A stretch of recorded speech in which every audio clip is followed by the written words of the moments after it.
It's up mga Pugi Malunggay Boy in the house. Siyempre kasama ko rin si Nining. Yan. Dito kami ngayon sa Bigs. Oh.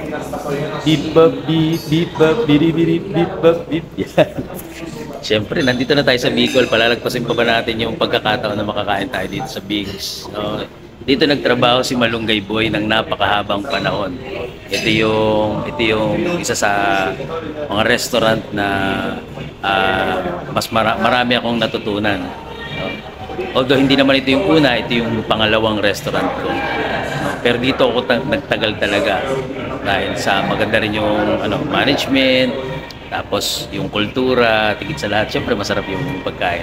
Yun yun naman. Dito sa Bicol, pagpasok pa nga lang namin kagabi, pagpasok pa lang namin ng Sipokot, nakita na agad namin, Bigs Country ang lugar na ito. Pag-enter pa lang ng Bicol. Yan. Ang nag-a-assist sa atin ngayon si Kuya Eman. Yan. Ganyan-ganyan ako. Ganyan-ganyan ako nung araw. Nung nagsiserve ako sa Bigs. Galing ko kayo sa Bigs.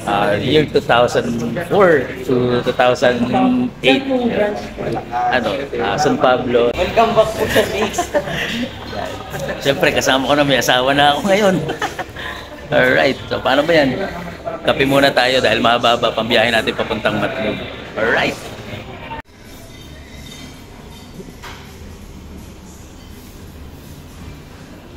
Pipapirip.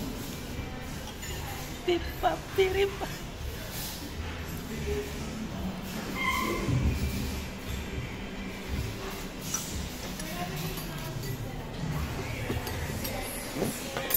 Sa Bigs. Woohoo! Meron sila dito. Wow, yun ang viewing mo yun. Ito pala, mahal. Naniniwala ka, sinabi ko sa'yo kanina. May perfect spot para sa atin. Di ba?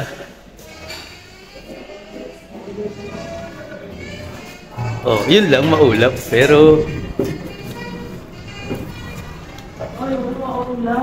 it's a mga Pugi Malunggay Boy in the house. Dito tayo ngayon sa Bigs Diner Kamalig dito sa Albay.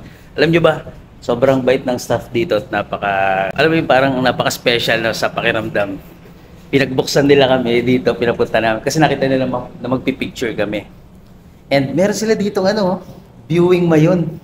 Ito mismo sa labas nila. Kita mo yung rice field sa baba, tapos yung Mayon Volcano. Yun nga lang, medyo maulap. No, hindi natin maka-capture yung perfect na cone niya. Pero ang ganda pa rin ng lugar talaga, ibang klase. Kaya siyempre kasama ko si Mrs. No. Ito yung sinishare ko sa kanya dati. Dito tayo nag-start sa Bigs, yung career ni Malunggay Boy. Dito nagsimula lahat 'yon, no? Yung cooking career. Kasi yung una kong restaurant, hindi naman tayo ganoon katagal na talaga doon, mga isang taon.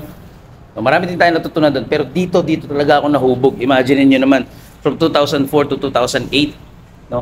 Almost 5 years ako nandito. Parang magto 2009 nung umalis ako sa Bigs noon, bago ako mag-change career. And ayan, no? Pagdating natin dito sa Bicol, bagong branch na to kasi hindi ko na to inabot noon. Dahil way back 2007, inikot namin ang buong Bigs, buong branches ng Bigs dito sa Bicol, no? Yan, ang ganda mga kapugi. Yan. Masiram ang pagkain, no? At magayonon pa ang kasama natin. Napakaganda. Ayun, kaya naman lagi niyo pong tatandaan na sa bawat sipa ng buhay, masarap maglakbay pag may kasamang malunggay.